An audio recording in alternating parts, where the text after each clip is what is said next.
Welcome to Houston Newsmakers Extra. If you've been watching our program, we've been talking about education. Victoria Chen, Patty Williams Downs, and Daniel Villanueva.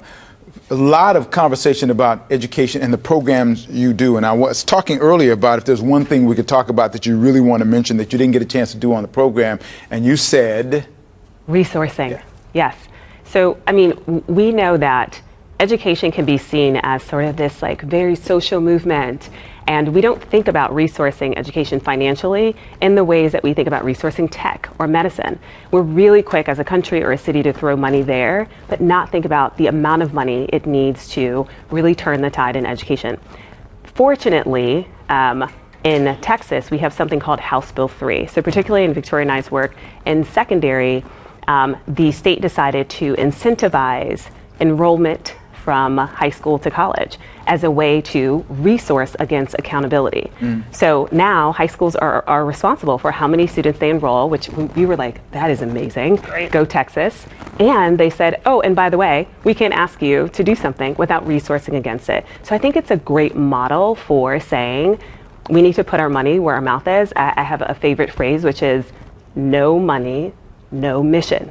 And we have to imagine that that is as real in education as it is in every other sector. We have to make catalytic investments a natural part of how we turn the tide in this country. When you talk about sector, Victoria, we're talking about the fact that there's so many organizations like yours who are trying to do the same sort of thing in terms of providing the support, various sources of funding coming into your organizations to help kind of lift all boats.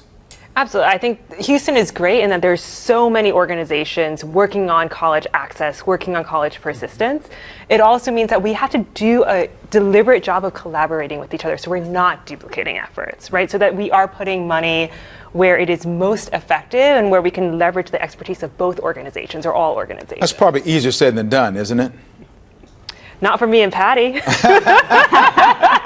Okay, the example of it all, that's for sure. But Dan, you talk about resourcing, and on the college level, it's also very evident, is it not? It is. We are one of the last institutions funded in the biennium of state legislating funding when they allocate funds. And so, you know, really taking off of what my colleagues were saying here about the funding and the resources, it is an opportunity for state leaders and elected officials to reconsider higher education's purpose and the impact that it could have. Look, more students in Houston are diverse and represent Houston. We look like the city. And so our city looks like what the future of America is going to look like. Why can't we be a model of what an economic engine is that is derived through college partnerships, K-12 education, higher education, community colleges, to really turn around and be a model city for the country? How do you arrange the dynamics so that people really get the picture that the financial piece is going to be really the engine that makes it run? We just saw the superintendent at HISD try to push a certain amount of money, and they're saying it's not enough. The teacher's saying it's not enough, and it may not be enough, but that's what's happening. The bar has been so low for so long that the challenge is getting it back up. So you got to be optimists like you guys, I think, to make this work. You do. You also have to be a little bit business savvy. And so I think in all of our work, you have to be able to prove, even in education, the return on investment. So anyone who invests their time, their talent, and their treasure into organizations, you sit on boards, it is important as a community investor to see return on investment. It's as important to see that in the for-profit world as it is to see in the nonprofit world. So I think that what you're describing is our responsibility to be able to say a student who attends UHD has a higher rate of persistence and completion if they go here. Because our students are consumers. We should treat them as such. They're making decisions about how they should spend their money and their time. It is our job to show them that the return on the investment is great. I think also education has to realize that there's a bit of concern from the constituencies, public. And although it may not be valid to many of us, your point exactly is that people view education, K-12 and higher education, as a capitalistic enterprise. They want to know the ROI. And education, for the most part, views themselves as a public good, a service. And that disconnect at times can allow for outside people to critique higher education and question it, and as well as K-12 education without the funding support. So really, really honing in that higher education is a public good. those who graduate with associate degrees, bachelor's degrees, doctorate degrees are more economically engaged in the community. They're more publicly engaged in voting.